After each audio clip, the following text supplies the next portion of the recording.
O Augusto preparou um tema extremamente importante e acredito que seja a dúvida de muita gente. Revisão de benefícios. Quando vale a pena você acionar a justiça para poder aí pleitear uma revisão? Essa análise eu acredito que é essencial, né, Augusto? Antes de tomar a decisão, você precisa passar por uma orientação adequada para que, obviamente, isso não traga prejuízo para você. Exatamente, Flaviano. Muita gente imagina que, uma vez concedido o benefício, ele não possa ser cortado, tá? Mas pode sim. O INSS, se você pedir uma revisão de aposentadoria sem o acompanhamento adequado de um especialista, o risco de que você perder esse benefício é muito grande. Porque se tiver qualquer tipo de cálculo errado feito pelo INSS no ato da concessão, mais para frente nós vamos conversar sobre a questão de prazo, né, o prazo que o INSS pode fazer esse tipo de atitude.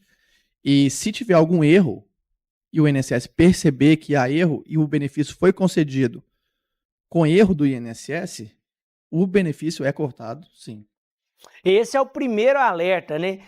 Um pedido de revisão pode aumentar o valor? Pode, né? Mas também pode causar a situação inversa. Exatamente. Se não tiver feito a análise completa, por isso que o planejamento previdenciário, Flaviano, ele é importantíssimo, até para quem já aposentou. Porque a pessoa que não aposentou faz o planejamento para ver qual alíquota a contribuição é melhor, qual que seria o teto da contribuição, qual seria a porcentagem. Então, você planeja a aposentadoria da pessoa. E o planejamento previdenciário para quem já aposentou, a gente costuma dizer que é como se fosse um planejamento que vai avisar o passado, porque ele vai buscar se a contribuição foi feita certa, se o que o INSS fez foi feito certo. E pode acontecer do advogado que está fazendo a análise identificar um erro do INSS. Nesse momento ele tem que dizer, não podemos pedir a sua aposentadoria, a sua revisão, porque se pedir, corre risco do INSS revisar para diminuir o valor ou até cortar o benefício num prazo de 10 anos. A revisão ela tem um prazo de 10 anos, tanto para a pessoa quanto para o INSS. Essa é a situação que o Augusto está alertando, né, primordial, né, que é a questão do cálculo poder ter sido errado e você está recebendo um benefício, né, superior ao que você tinha direito. Mas existe o risco real de perder o benefício também num pedido de revisão, por exemplo? Existe sim, porque se o INSS tiver feito o cálculo da aposentadoria ou tiver considerado até contribuições que não deva ser considerado, vale lembrar também que tudo isso é discutido na justiça, tá, Flaviano? Todo corte de benefício do INSS é discutido na justiça. Só que se realmente estiver errado, o INSS não tem aquele ditado, né? A direito adquirido. Não, se o INSS calcular errado, porque envolve dinheiro da Previdência, que é uma verba que, se colapsar, corre o risco de prejudicar muita coisa. Então, eles têm que ficar o tempo inteiro ali analisando. E se um servidor, no passado, foi conceder um benefício que não deveria ser concedido, e outro fizer a revisão, quando fizer o pedido, ele pode cortar o benefício, sim. Aí, diante desse risco todo, né, eu te pergunto, quando vale a pena, né, você fazer um pedido de revisão? Bom, Flaviana, a revisão do pedido, ela vale muito a pena para pessoas que trabalham com agentes nocivos, que o INSS não reconhece, o PPP, ou não reconhece o LTCAT, e a pessoa aposentou por idade, como poderia ter aposentado por tempo de contribuição, referente a agentes nocivos. Nesse caso, a revisão é indicada. A primeira é feita a análise, se a contribuição e aposentadoria por idade é devida, porque para não correr o risco de perder. Então, fazendo toda a análise do processo do cliente e vendo que a aposentadoria por idade realmente é devida e não corre risco de perder, beleza. Faz a análise do PPP e pede a revisão judicial. Aí tem a questão de prazos, né, Augusto? Existe um prazo pré-determinado para que você possa fazer esse tipo de pedido. Isso. Não é porque você aposentou, por exemplo, em 2009 que você vai ter direito. São 10 anos. O INSS tem 10 anos para rever um benefício e a pessoa titular do benefício tem 10 anos para rever. Passou esse tempo, acabou, tanto para a pessoa quanto para o INSS. Aí eu te pergunto, é melhor pedir a revisão primeiro à Previdência ou ir direto na Justiça? Porque existem os dois caminhos, né? Isso. É mais fácil ir direto na Justiça, porque senão você vai ter, no caso do advogado, teria um retrabalho. Porque faz com o INSS pode ser mais rápido, Só que o INSS ele é criterioso e a letra da lei para ele não tem interpretação. Se está escrito uma vírgula, é aquela vírgula. Agora, na justiça, a interpretação pode ser diferente e o resultado geralmente é melhor. Você já falou aqui que antes de tomar uma atitude como essa, né, de pedir uma revisão de aposentadoria, é importante conversar com o profissional para ter a orientação adequada, né? Esse é o maior erro que o segurado comete, né? Muitas vezes pedir uma revisão sem uma orientação adequada. Exatamente. Não só pedir a revisão sem a orientação adequada, ou uma orientação equivocada, que eu costumo dizer. Porque às vezes, lá no escritório, a gente tem o costume de fazer, quando pega a revisão, tanto eu quanto a Júlia, eu faço a revisão, aí eu passo para a Júlia faz a revisão sem saber do meu resultado, porque a gente vai comparar para ver o que cada um entendeu. Então, pode ser que a pessoa recebeu uma orientação equivocada e esse equívoco vá, sim, prejudicar a pessoa. Então, o escritório especializado ele é muito importante, porque ele vai analisar todo o leque de possibilidades e vai te indicar melhor.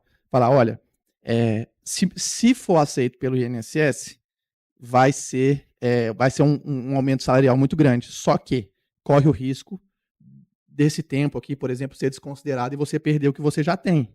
Então a pessoa tem que colocar na balança. Nós, como advogados, temos que dizer, eu, num caso desse, eu não pegaria o caso e falar, não faça sua revisão. Porque se tem risco de perder, para mim já é não. Por isso essa análise técnica faz diferença, tá, gente? Porque vai analisar realmente se você tem direito, né? Se houve algum contratempo, alguma falha, principalmente por parte da Previdência. Porque um erro muito comum, né, que a gente vai citar aqui como exemplo, principalmente para você que está acompanhando em casa, a gente tem essa disparidade do aumento em relação ao salário mínimo e ao benefício de quem ganha acima de um salário mínimo. Com os anos, seu benefício vai ficando defasado, seu poder de compra vai diminuindo. Isso, por exemplo, não cabe revisão, né? Muitas pessoas cometem esse erro. Antes eu ganhava 2 salários, agora eu estou ganhando 1,5. Isso não cabe revisão. Você pode, inclusive, ser prejudicado por causa dessa atitude. Isso, exatamente. Porque a alteração do salário mínimo, ela segue o parâmetro anual. Já para quem recebe acima, ela segue outro tipo de parâmetro, que tem a ver também com a inflação do ano. Então, se a inflação estiver muito alta, o seu poder de compra vai diminuir e a sensação de receber menos vai ser bem presente no seu caso. E essa questão, Flaviano, de o salário mínimo subiu para 1.621 e eu recebia R$1.800. Eu estou recebendo quase um salário mínimo. Assim, com a contribuição que teve durante a vida, a sua aposentadoria é essa. A vantagem é, se a pessoa aposentou ou aposentou cedo, no caso um exemplo de uma aposentadoria especial, a pessoa aposenta mais cedo. Desde que não seja na mesma função que gerou a aposentadoria, ela pode continuar trabalhando. Vai ter uma contribuição maior, vai receber mais. Então, assim, é um dinheiro garantido que a pessoa tem da aposentadoria, só que é muito importante a pessoa pôr em mente que a aposentadoria acima de um salário, ela não sobe. A pessoa não vai ganhar mais com o tempo. Então, isso é uma informação muito importante. Então, acompanha sempre a inflação, acompanha todos os índices da moeda para você ter uma noção do poder de compra que a sua aposentadoria vai ter. O telefone está aí na tela, fica sempre disponível para você participar, 99326228, 99326228. Vou registrar aqui a mensagem do Júlio. Obrigado, viu, Júlio, pelo carinho, obrigado pela audiência. Ele está dizendo que a mãe tem 70 anos, né? Inclusive ela tem hoje doença renal. Ela nunca contribuiu para a Previdência. Ela consegue se aposentar? Se aposentar não, né, Augusto? Sem contribuição, impossível. Mas às vezes pode pleitear um benefício social. Exatamente, Júlio. Bom dia, agradeço a pergunta. Bom, primeiro, a sua mãe, ela reside com você, com algum membro da família, marido, e qual que é a renda do grupo familiar em que ela está inserida? Porque se a renda for de até meio salário mínimo, aqui a gente abre uma aspas aqui, Flaviano, porque meio salário mínimo é para a justiça, porque o INSS entende até 1/4 do salário mínimo por pessoa. Mas se a renda do grupo familiar em que sua mãe estiver inserida for até um salário mínimo e meio salário mínimo por pessoa, tem sim direito a receber o BPC. O benefício de prestação continuada ele é pago para idoso ou deficientes que a família não consegue manter.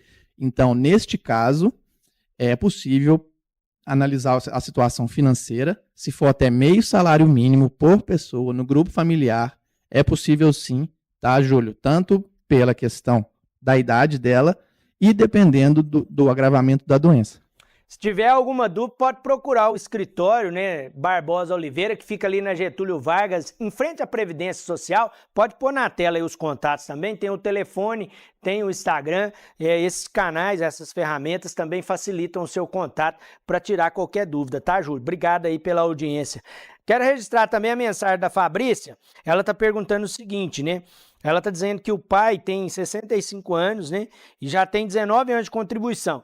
E ele estava pagando o MEI, né? Só que ficou sem pagar durante a pandemia e só agora que ele deu baixa no MEI. Aí quer saber se isso pode atrapalhar o pedido da aposentadoria. Fabrícia? Isso. Bom dia, Fabrícia. Não, tá? Não atrapalha em nada, até porque o seu pai já passou do limite, 15 anos de contribuição e 65 anos para homem. Então, assim, já pode, inclusive, tá dando entrada até no pedido. Então, eu aconselho já ou procurar um escritório especializado ou então começar a dar o andamento. Caso queira fazer contagem de tempo, verificação de direito, o escritório está de portas abertas. Você já falou isso várias vezes, né, Augusto? A conta matemática, principalmente para os homens que vão se aposentar por idade, é 65 anos e 15 de contribuição. Se ele tem 19, ele já contribuiu mais do que Se ele é tem necessário. 19 anos de contribuição e 65, a idade não tem como discutir, né? É indiscutível. Agora, o tempo de contribuição pode variar um pouco. A pessoa fala que tem 19, mas o INSS vai lá e computa somente 16, por exemplo. Aí a gente vai analisar o que aconteceu com esses 3 anos que não está incluso, se foi falha do INSS, se algum tempo que está em aberto, perdido aí com o passar do tempo, se foi alguma empresa que não deu baixa. Então, isso tudo vai influenciar na renda, de quanto que a pessoa vai conseguir no final. Se ela já deu os 15 anos, ela já é possível aposentar. E é possível, inclusive, já aposentar e, que se encaixa no tema que a gente está falando, posteriormente pedir uma revisão, caso o INSS não tenha computado algum tempo aí. Fica a dica, viu? Fica a orientação também. Os contatos do escritório estão aí disponíveis para você na tela, ou você pode ir direto lá na Avenida Getúlio Vargas, em frente à Previdência Social. O Augusto, a Júlia, estão sempre lá disponíveis para atender todo mundo. Muito obrigado pela presença, viu, Augusto? Sempre muito bem-vindo. Obrigado, Flaviano. Obrigado a todos que nos assistiu, que mandou pergunta. Lembrando, participe, o direito previdenciário e o INSS não vão bater na sua porta. Se você não correr atrás, você vai perder dinheiro.